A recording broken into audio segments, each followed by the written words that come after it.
On Christmas Day, Tarantino fans and moviegoers were treated to Django Unchained, a movie that's both an affectionate parody of the spaghetti westerns, the low-budget ones from the 60s and 70s, as well as a story about a former slave looking for his wife and revenge on a southern plantation. So is this one of Tarantino's best films ever? I'll have my review for you coming right up.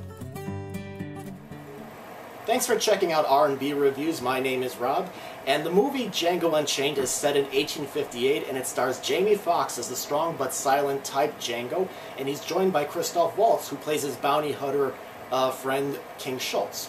Now, Schultz frees Django in order to help him with his bounty hunting, but after that, Django's mission is to track down his wife at a Mississippi plantation, who is owned by Calvin Candy, played by Leonardo DiCaprio. Now, Django Unchained felt, to me, it was like watching two completely different movies within a movie because they had different tones involved. The first hour, it felt more like a tribute to the old spaghetti westerns with the camera zooms as well as the theme song in the opening credits and, of course, spoofs of the cliched western aspects and, of course, a lot of humor. But then from the second hour on, the movie definitely went into a more serious Tarantino mode with definitely more focus on the lead characters as well as Tarantino's over-the-top violence and occasionally disturbing violence, and of course his trademark dialogue. Let me start out with what I did like about the movie. I think definitely the casting of the actors was definitely very well. I think both Jamie Foxx and Christoph Waltz made a very great team together. They worked really, really well together, and Foxx, of course, pulled off keeping his character subtle, especially during the occasional over-the-top fights in the movie. And there was definitely some moments between Christoph Waltz and Leonardo DiCaprio I like too. There is one scene where they're trying to make a deal at dinner, and they have really, really great banter between each other. And I really enjoyed Samuel Jackson. For me, he stole a lot of the movie from Leonardo DiCaprio. He plays a character named Steven, who is Calvin Candy's servant. However, normally what I do with movie reviews is, you know, I don't read or listen to anybody else before I've seen the movie.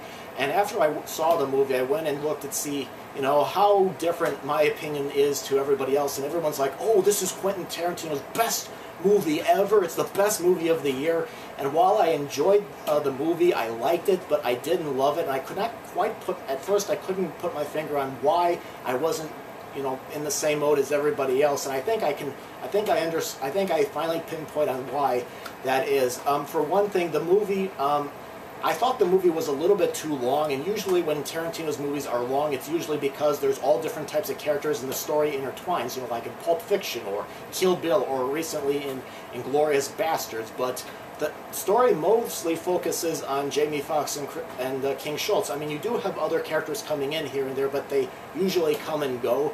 And I think that might have been one of the reasons why the long pace wasn't really necessary here. And also, the movie does change pace and type every so often, so you do have to kind of get readjusted to it. But overall, I think that, like I said, I enjoyed the movie very much. I think the performances were really good. I think obviously the direction was pretty good, and I think the script was, you know, the dialogue was very well written, and I really enjoyed the first half of the movie, which was definitely, you know, like I said, it's definitely an affectionate parody of the spaghetti westerns. And I think if Tarantino wanted to, he could make a very good spoof of any of these old movies from the past, whether it be an action movie or not. So overall, I'm going to give Django Unchained a see it in theaters rating. Again, I really enjoyed the movie. I didn't love it. I'm not all over in love with it like some of my other fellow YouTube reviewers are, but it did have some very good moments. I just think that maybe this is one of those movies where it probably didn't need to be 165 minutes. So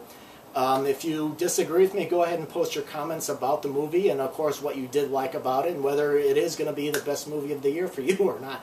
So thank you very much for watching again.